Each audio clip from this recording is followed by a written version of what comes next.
Patay ang isang Army reservist matapos pagbabarilin sa Antipolo City. Blanco pa ang mga kaanak ng biktima at ang pulisya sa motibo ng krimen at kung sino ang mga salarin. May unang balita si Bea Pinlac. Hagip sa CCTV ang dalawang magkaangkas sa motorsiklo na to sa Barangay San Jose, Antipolo City nitong Miyerkules ng gabi. Patakas na pala sila noon ayon sa pulisya matapos nilang pagbabarilin ang 49 anyos na Army reservist na nagmamaneho ng van pauwi galing simbahan. Possible po na minaplanuhan kasi inabangan po talaga siya paglabas po ng kanilang simbahan. Sinundan siya nung dalawang suspect na magkaangkas sa motor po. Tapos tsaka po pinagbabaril siya. Matapos pagbabarilin ang biktima, sumadsad ang minamaneho niyang van sa gilid ng kalsada at inararo rin ito ang dalawang nakaparadang motorsiklo. Dinala pa sa ospital ang biktima pero idineklarang dead on arrival. Nagtamo siya ng mga tama ng bala sa kaliwang bahagi ng kanyang katawan. Kita pa ang bakas ng dugo sa sasakyan at ang pagtagos ng bala sa kabilang bintana. 6 na basyo ng bala ang narecover ng pulisya. Bumalik pa raw pa Marcos Highway ang mga salarin matapos tambangan ang biktima. Patuloy na sinusuyod ng mga otoridad ang mga CCTV sa lugar para matunton ang mga salarin na posibleng maharap sa reklamong murder.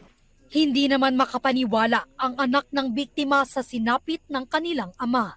Unang-una po, masakit. Paglabas ko, sabi ko, magisingin mo, panaginip pa ata ito eh. Wala na. Wala pong sinasabi na kaalitan or anuman. Pero lahat po ng anggulo tinitingnan natin. Ito ang unang balita. Bea Pinlac para sa GMA Integrated News.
Mga kapuso, para una ka sa mga balita, mag-subscribe sa GMA Integrated News sa YouTube. Sa mga kapuso abroad, subaybayan niyo po kami sa GMA Pinoy TV at sa www.gmanews.tv.